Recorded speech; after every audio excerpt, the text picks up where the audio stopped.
चंपत राय बिचौलिया नहीं है, चंपत राय सबसे बड़ा घोटालेबाज आदमी है। जो अपने आप को धर्म का ठेकेदार बनाते थे लोग, अब मानते थे कि हम सबसे बड़े भक्त भगवान श्री राम के अयोध्या के हैं, आज उन्होंने ही भगवान श्री राम के नाम को कलंकित करने का काम इस घोटाले के द्वारा किया है।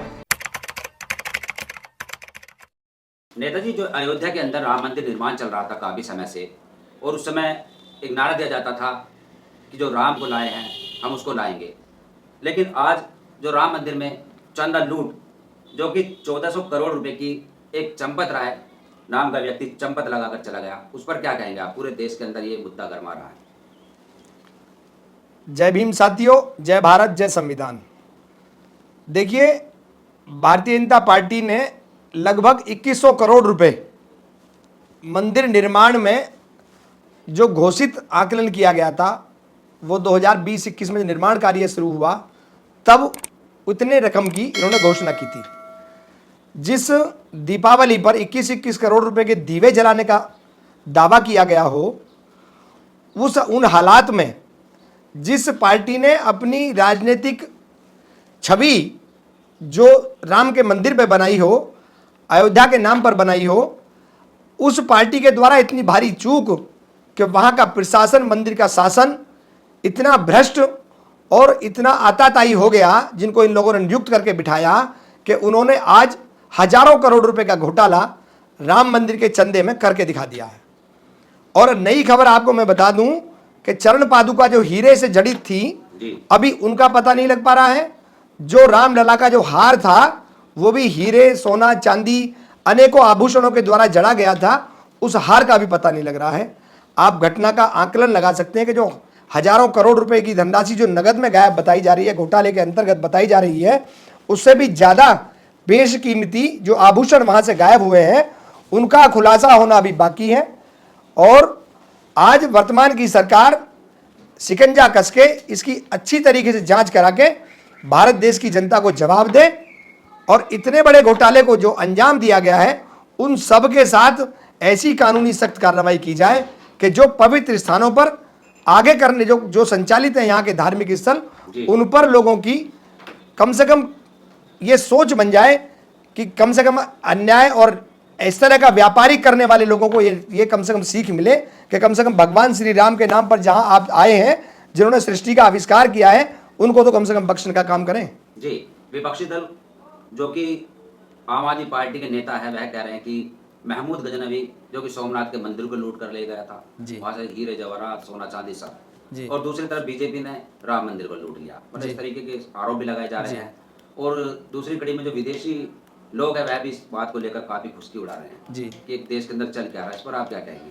देखिए, जो आताताई इस देश में आते रहे हैं जी, वो तो लुटेरे थे, उन पर लेबल और टैग लगा हुआ लुटेरों का। तो लुटेरे के से आप अपेक्षा क्या करेंगे? लूट मचाने की। तो लुटेरा अगर लूट मचा के चला गया तो उसको देश याद नहीं करेगा। लेकिन जो रखवाले हैं इस देश के, जो शासक और प्रशासक अपने आप को सबसे बड़ा राम भक्त बताने का एजेंडा चलाते हैं, और जिनका जीवन काल ही इसी से उदय हुआ है राजनीतिक पार्टी का, उनके ऊपर ज्यादा जिम्मेदारी बन जाती है कि वो घर में रह करके श्री राम के चरणों में सेवा करने के बाद में इतनी बड़ी लूट मचा देते हैं। तो वो जो पूर्व के जो लूट करके सोमनाथ मंदिर को चले गए या कोई अन्य प्रकार के अंग्रेज देश को लूट के चले गए, लेकिन कोई किसी को शिकायत नहीं है। लेकिन आप रखवाले हैं देश के, आप राजा हैं, आप भगवान श्री राम के नाम पर इतनी बड़ी लूट करा देते हैं। और जिस पार्टी को भगवान श्री राम अयोध्या ने जन्म दिया हो, जिस पार्टी का अस्तित्व पहली बार अयोध्या के नाम से जुड़ा हुआ हो, ऐसे लोगों में इतनी भारी चूक, सब मिले हुए लोग हैं, सबकी मिली भगत है। पूरी तरीके से जांच होनी चाहिए और प्रदेश और भारत देश की जनता को आने वाले समय में वर्तमान की सरकारों से हिसाब मांगना चाहिए, इसका विरोध प्रदर्शन करना चाहिए, ताकि आने वाली सरकारों को सीख मिले। पहले घोटाले किसी डिपार्टमेंट में, किसी विभाग में हुआ करते थे, अब भगवान राम के मंदिर में घोटाला होने लगा, चोरी होने लगी, डकैती डलने लगी। ये बहुत बड़ी दुर्भाग्य की बात है। और विदेशों में इतनी छवि खराब भारत देश की हुई है कि जिसका कोई आकलन आज किया नहीं जा सकता। जी, और एक सवाल हो रहा है, जैसे भारतीय जनता पार्टी के जो अंधभक्त है, अंधभक्त इसके वो सिरे से नकार रहे हैं, उनको कोई फर्क नहीं पड़ रहा। वो कह रहे हैं कि बहुत अच्छा चल रहा है देश के अंदर, और मोदी जी जो है या योगी जी हमारे मुख्यमंत्री जी बहुत अच्छा कर रहे हैं। यानी कि राम मंदिर की जो लूट है या जो ये घोटाला हुआ, इसको लेकर उन अंधभक्तों को क्या कहना चाहेंगे आप? अंधभक्ति का चश्मा 2014 के बाद जो लगा है जनता की आंखों पर, वो धीरे धीरे उतरने का काम करेगा। भारतीय जनता पार्टी के लोगों ने अपनी कब्र खुद स्वतः खोदनी शुरू कर दी है। जब भगवान श्री राम जैसे पवित्र स्थल को नहीं छोड़ा गया है, तो धीरे धीरे जो अंधभक्ति का चश्मा है वो उतरना जनता के प्रति शुरू हो जाएगा। और उसकी शुरुआत उत्तर प्रदेश करेगा, क्योंकि भगवान श्री राम का जो वास है वो अयोध्या में है, उत्तर प्रदेश में है।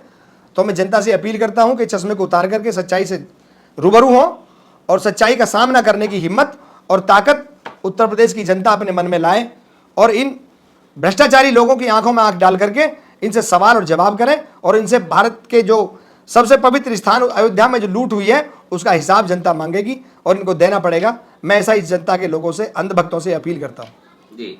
और इसमें एक सवाल हो रहा है आखिरी, जो इस्लाम को मानने वाले लोग हैं जी, जो मुस्लिम हैं, वह इस मुद्दे को लेकर मतलब उनकी क्या मानसिकता हो सकती है, इससे क्या मतलब अपना आकलन है अपना जो? देखिए, इस्लाम को मानने वाले लोग, इस्लाम में इतनी कटबद्धता और दृढ़ता है कि जो वो हमारे इस कार्य पर इस्लाम के अलावा और भी कोई आदमी जो आस्था के प्रति जागरूक हो और अपनी अपनी आस्था अलग अलग धर्मों में रखता होगा, तो उसकी मानसिकता भी यही होगी कि जो राम के रखवाले रहे, अपने आप में राम के रखवाले बता रहे, जो कह रहे थे कि हम जो राम को लाए हम उनको लाएंगे, उनको लाने के बिठाने के बाद में श्री राम के बैंक में ही घोटाला कर दिया।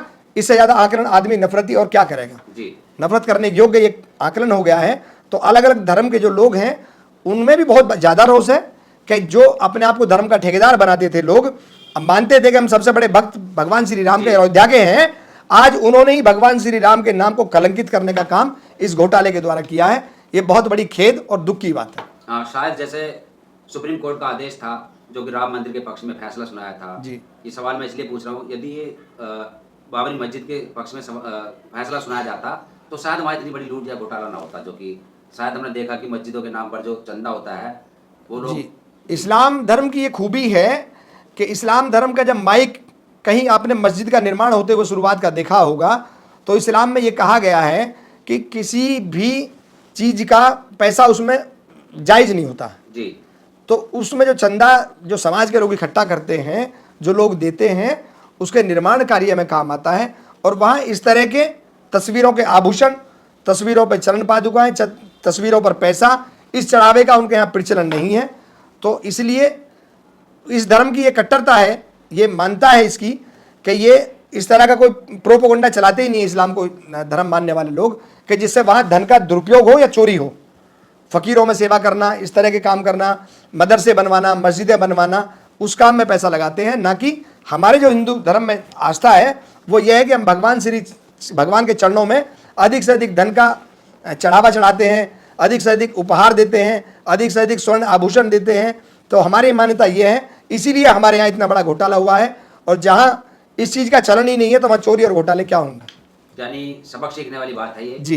इसको लेकर, और इसमें राजनीति ना होनी चाहिए। जी, राजनीति बिल्कुल नहीं होनी चाहिए। और जो लोग चढ़ावा चढ़ाते हैं वो लोग ये माने कि इतने भ्रष्टाचारी लोगों का कब्जा है, ना कि भगवान श्री राम का कब्जा है, कि जो भगवान श्री राम के गले में घोटाला कर देते हैं। जो हम श्रद्धा के अनुसार वहाँ चीज़, आभूषण, पैसा, दौलत चढ़ा के आते हैं, उन पर कब्जा भगवान श्री राम का नहीं है।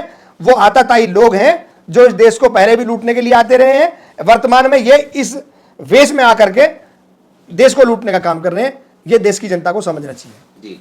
तो ये चंपत राय, इसको हम बिचौलिया भी कह सकते हैं कि ये बिचौलिया। चंपत राय बिचौलिया नहीं है, चंपत राय सबसे बड़ा घोटालेबाज आदमी है। जी। चंपत राय को समय समय पर आप वीडियो देख रहे होंगे सोशल मीडिया के द्वारा, कितने लोग वहां जो जुड़े हुए थे उस शासन और प्रशासन में, मंदिर निर्माण के कार्य में या मंदिर की व्यवस्था संभालने में, वो लोग कह रहे हैं, आज सोशल मीडिया के द्वारा बता रहे हैं कि हमने चंपत राय जी को आगाह किया, हमने चंपत राय जी को ये बताया कि इस ड्राइवर को हटाइए, हमने चंपत राय जी को ये बताया कि साहब मिट्टी का जो आकलन हो रहा है, मिट्टी ट्रैक्टर ट्रॉली के द्वारा आ रही है, इसमें घोटाला हो रहा है। लेकिन चंपत राय जी ने उस काम को रोकने की बजाय उसको सह दी गई और लोगों को डराया गया।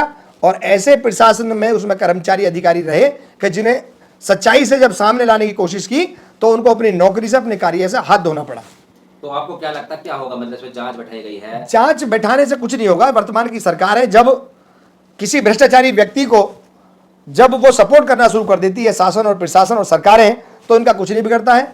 जांच होगी, 2, 4, 10, 5 लोग जो छोटे छोटे पदों पर हैं उनको इसमें आरोपी बनाया जाएगा और इस जांच को खोल करके और ये अपना पल्ला झाड़ने का काम करेंगे। सच्चाई कभी देश के सामने नहीं आएगी, क्योंकि अगर सच्चाई सामने आ गई तो इसमें ऐसे चेहरे उजागर होंगे कि जिससे देश की राजनीति धरातल में चली जाएगी, जो लोग राम के नाम पर राजनीति करने के लिए आए थे। जी चलो, बहुत बहुत धन्यवाद।